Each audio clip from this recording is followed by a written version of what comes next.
दिल्ली शराब घोटाला के मामले में आज आ सकता है बड़ा मोड़। दिल्ली सरकार की मंत्री अतिशी ने आज सुबह 10 बजे धमाकेदार खुलासा करने का ऐलान किया। कोर्ट में ईडी का बड़ा दावा। केजरीवाल ने पूछताछ में अतिशी और सौरभ भारद्वाज का नाम लिया। कहा कि मुझे नहीं, दोनों को रिपोर्ट करता था विजय नायर। ईडी के सौरभ और अतिशी के नाम लेने पर चुप रहे केजरीवाल। अपना नाम सुनकर चौंके सौरभ भारद्वाज और अतिशी। ईडी के मुताबिक गोवा चुनाव में इस्तेमाल किया गया था शराब घोटाले का पैसा। अतिशी थी गोवा चुनाव के दौरान आम आदमी पार्टी की प्रभारी।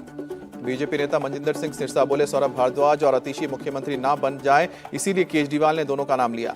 बीजेपी सांसद मनोज तिवारी ने कहा कि आपका अंदरूनी सत्ता संघर्ष आया सामने, पत्नी को सीएम बनाना चाहते हैं केजरीवाल, इसलिए अतिशी और सौरभ भारद्वाज का नाम लिया। शराब घोटाले में अतिशी और सौरभ भारद्वाज का नाम आने पर बीजेपी हमलावर। कहा कि आप में जिसको देखो वो मदहोश है। दिल्ली राउज एवेन्यू कोर्ट ने सीएम केजरीवाल को जेल में 3 किताबें रखने की इजाजत दी। केजरीवाल ने मांगी थी गीता, रामायण और हाउ प्राइम मिनिस्टर्स डिसाइड्स रखने की इजाजत।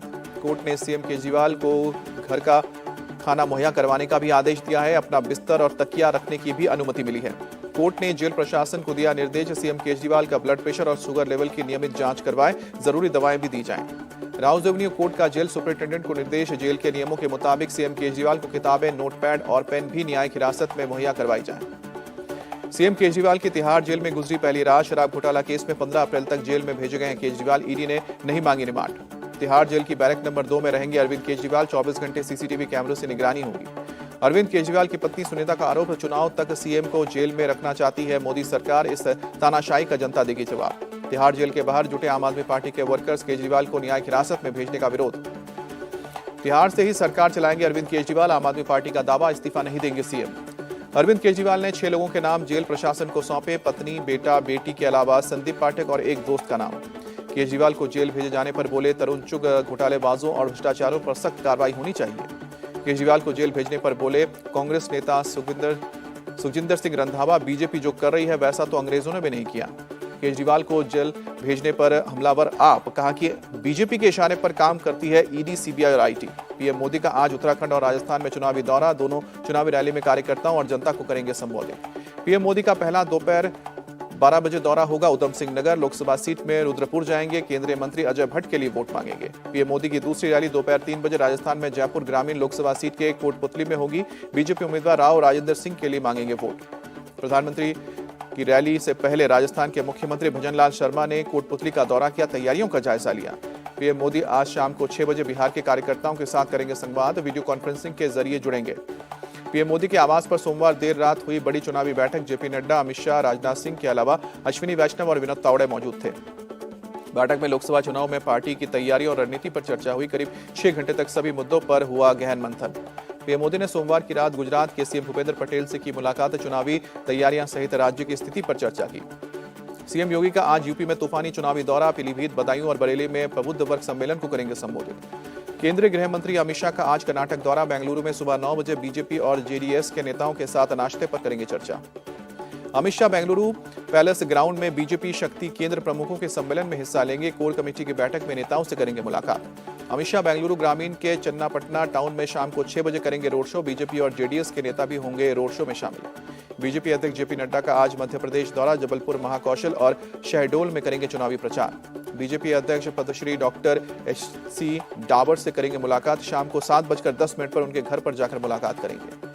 बिहार के सारण के रण में आज उतरेंगी लालू यादव की बेटी रोहिणी आचार्य। आज से जनसंपर्क अभियान की शुरुआत करेंगी। समाजवादी पार्टी ने मेरठ में बदला अपना उम्मीदवार। भानु प्रताप सिंह की जगह अतुल प्रधान को टिकट दिया। एमपी के खजुराहो से भी सपा ने बदला उम्मीदवार। मनोज यादव की जगह मीरा दीपक को बनाया कैंडिडेट। मेरठ से बीजेपी उम्मीदवार अरुण गोविल आज सुबह 11:30 बजे करेंगे नामांकन दाखिल। डिप्टी सीएम केशव प्रसाद मौर्य मौजूद रहेंगे। कांग्रेस ने 2 और उम्मीदवारों के नाम का ऐलान किया। महाराष्ट्र के अकोला से अभय पाटिल को बनाया गया उम्मीदवार, जबकि तेलंगाना के वारंगल से कदियम काव्य को मिला टिकट। 5 अप्रैल को घोषणा पत्र जारी करेगी कांग्रेस। महासचिव केसी वेणुगोपाल ने दी जानकारी। राजनाथ सिंह की अध्यक्षता में हुई बीजेपी मैनिफेस्टो कमेटी की बैठक। विकसित भारत 2047 को ध्यान में रखकर संकल्प पत्र पर चर्चा हुई। सीपीआईएम महासचिव सीताराम येचुरी ने 4 अप्रैल को जारी करेंगे पार्टी का मैनिफेस्टो। दिल्ली में रिलीज होगा मैनिफेस्टो। अरविंद केजरीवाल पर अमित शाह की 2 टूक। हमने पहले ही कहा था कि जो भ्रष्टाचार करेगा वो सलाखों के पीछे ही जाएगा। इंडिया अलायंस पर अमित शाह का तंज, जितनी पार्टियां इकट्ठी कर लो, आने वाला सिर्फ मोदी है। गृह मंत्री अमित शाह ने कहा कि राहुल को लोकतंत्र के बारे में बोलने का हक नहीं है। उनकी दादी ने इमरजेंसी में लाखों को जेल में डाला था। मंडी से बीजेपी उम्मीदवार कंगना रनावत का राहुल गांधी से सवाल है, लोगों का समर्थन होना लोकतंत्र की हत्या कैसे है। आचार्य प्रमोद कृष्णम बोले, जहां राहुल गांधी हो वहां भरोसा नहीं कर सकते। इंडिया अलायंस की रैली पर बीजेपी का अटैक। दुष्यंत कुमार गौतम ने कहा, यह लोकतंत्र बचाओ नहीं, भ्रष्ट लोगों की रैली थी। मध्य प्रदेश के मुख्यमंत्री मोहन यादव ने छिंदवाड़ा में किया रोड शो। भारी तादाद में उमड़ी लोगों की भीड़। हिंगोली से बाबूराव कदम को कैंडिडेट बना सकती है शिंदे गुट। हेमंत पाटिल का स्थानीय बीजेपी नेता कर रहे हैं विरोध। सूत्रों के हवाले से खबर। चुनाव प्रचार में जुटे जितना मांझी ने कहा कि मोदी में हुआ बिहार, यहां कोई चुनौती नहीं। उड़ीसा बीजेपी चुनाव के लिए पूरी तरह तैयार। राज्य भर में करेगी 100 से ज्यादा रैली। चुनाव आयोग की दिलीप घोष और सुप्रिया श्रीनेत को नसीहत, चुनाव में व्यक्तिगत टिप्पणी करने से बचें। जम्मू कश्मीर के डीजीपी ने दिया भरोसा, सुरक्षित माहौल में होगा चुनाव, सभी जरूरी कदम उठा रहे हैं। जांच एजेंसियों के दबाव में नहीं बल्कि पीएम की नीतियों से प्रभावित होकर कांग्रेस नेता बीजेपी में शामिल हुए हैं। राजस्थान के मंत्री किरोड़ी लाल मीणा का बयान। एमपी के मंत्री नरेंद्र शिवाजी पटेल के बेटे की गुंडागर्दी का मामला। Madhya Pradesh BJP chief BD Sharma बोले, किसी को नहीं है गुंडागर्दी का अधिकार। छत्तीसगढ़ के रायपुर में लोकसभा चुनाव में मतदाताओं को जागरूक करने के लिए पहल अंतर विभागीय क्रिकेट प्रतियोगिता का आयोजन किया गया। कलेक्टर ने बताया कि हम खेल के मैदान से लोगों से मैदान की कर रहे हैं अपील और अंतर विभागीय क्रिकेट प्रतियोगिता में 16 विभागों की टीम ले रही है हिस्सा। प्रयागराज पुलिस ने माफिया अतीक अहमद के परिवार की 2 लेडी डॉन पर इनाम की घोषणा की। अतीक और अशरफ की बहन आयशा नूरी और अशरफ की पत्नी जनैब पर 25-25 हजार का इनाम। मुख्तार अंसारी की मौत के बाद बांदा जेल अधीक्षक को जान से मारने की मिली है धमकी। अज्ञात लोगों पर केस दर्ज। मौलाना तौकीर रजा की बड़ी मुश्किलें, कोर्ट में पेश नहीं होने पर कुर्की के आदेश। बंगाल राशन घोटाले के आरोपी शेख शाहजहां अब 13 अप्रैल तक ईडी कस्टडी में रहेंगे। बैंकशाल कोर्ट में हुई है पेशी। बदायूं के मोहल्ला बिलसी रोड पर 2 मंजिल मकान में विस्फोट। मकान गिरने से 4 लोग दबे। हादसे में मां बेटे की मौत, 2 बच्चियों को भी बचाया गया।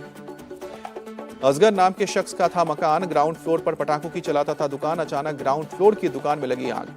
पटाखों में विस्फोट होने से पूरा मकान अचानक गिर पड़ा। ऊपर के फ्लोर पर रहने वाले परिवार को पुलिस ने सुरक्षित बाहर निकाला। छत्तीसगढ़ के दुर्ग में केमिकल फैक्ट्री में लगी भीषण आग। आसपास के इलाके में मची दहशत। देखते ही देखते आग ने पूरी फैक्ट्री को अपनी चपेट में लिया। लाखों के नुकसान की जताई जा रही आशंका। दमकल की गाड़ियों ने कड़ी मशक्कत के बाद आग पर काबू पाया। आग लगने की वजहों की जांच जारी। गाजियाबाद के लोनी इलाके में 2 झोपड़ियों में लगी आग। एक ट्रैक्टर के टायर और बाइक को भी अपनी चपेट में लिया। दमकल की गाड़ियों ने करीब 1 घंटे की मशक्कत के बाद आग पर काबू पाया। हादसे में कोई जानहानि नहीं। आग लगने की खबर फैलते ही पूरे इलाके में मचा हड़कंप। फिलहाल हादसे की वजह की जांच की जा रही है। जलपाईगुड़ी के बाद सीएम ममता ने अलीपुरद्वार इलाके का भी किया दौरा। तूफान पीड़ितों को मदद का भरोसा दिया। ममता बनर्जी ने कहा कि मैंने राहत कैंप में रह रहे लोगों से बात की है। यहां कई घरों को हुआ है नुकसान। ममता बनर्जी का बयान, प्रभावित लोगों की हर संभव मदद करेगा प्रशासन। नुकसान का किया जा रहा है आकलन। जलपाईगुड़ी पहुंचे बंगाल बीजेपी नेता शुभेंदु अधिकारी। तूफान में घायल हुए लोगों से अस्पताल जाकर मुलाकात की। तूफान प्रभावित से मिलने के लिए बंगाल बीजेपी चीफ के पास नहीं है समय। टीएमसी नेता कुणाल घोष ने उठाया सवाल। तूफान को लेकर टीएमसी महासचिव अभिषेक बनर्जी की बीजेपी को घेरा। गारंटी की बात करने वाले राजनीति कर रहे हैं। अप्रैल से जून तक देश के अधिकतर हिस्सों में पड़ेगी भीषण गर्मी। मौसम विभाग का पूर्वानुमान। मार्च में जीएसटी कलेक्शन 1,78,000 करोड़ तक पहुंचा। अब तक का दूसरा सबसे बड़ा आंकड़ा। 2000 रुपए के 97.69% नोट बैंक में वापस लौटे। आरबीआई ने जानकारी दी। दिल्ली में आरबीआई भवन को रंग बिरंगी रोशनी से सजाया गया। आरबीआई के 90 साल पूरे होने के मौके पर सजावट। आईपीएल में आज रॉयल चैलेंजर्स बेंगलुरु और लखनऊ सुपर जायंट्स आमने सामने। बेंगलुरु में दोनों टीमों के बीच भिड़ंत होगी। शाम को 7:30 बजे शुरू होगा मैच। 5 बार की चैंपियन मुंबई इंडियंस की हुई लगातार तीसरी हार। राजस्थान रॉयल्स ने लगातार तीसरा मैच जीता। मुंबई को 6 विकेट से मात दी। मुंबई इंडियंस ने राजस्थान रॉयल्स को दिया था 126 का टारगेट। राजस्थान की टीम ने 16वें ओवर में दर्ज की जीत। 126 रन का टारगेट चेस करने उतरी राजस्थान की शुरुआत खराब रही। यशस्वी जायसवाल 10, संजू सैमसन 12 और जॉश बर्टल 13 रन बनाकर आउट हुए। रियान पराग ने विराट कोहली से छीनी ऑरेंज कैप। 3 मैचों में 181 रन बनाकर टॉप पर पहुंचे। मुंबई इंडियंस के 3 बल्लेबाज 0 रन पर पवेलियन लौटे। रोहित शर्मा, नवल धीर और डेवॉल्ड ब्रेविस पहली बारी ही बॉल में आउट हुए। ट्रेंट बोल्ट ने 3 प्लेयर्स को 0 रन पर पवेलियन भेजकर मुंबई को बैकफुट पर धकेला। बोल्ट को प्लेयर ऑफ द मैच का अवार्ड मिला। मिडिल ऑर्डर्स की अगर बात की जाए तो युजवेंद्र चहल ने अपनी गेंदबाजी से बरपाया कहर। हार्दिक तिलक को पवेलियन भेजा। जेराल्ड कुट्जी को भी किया आउट।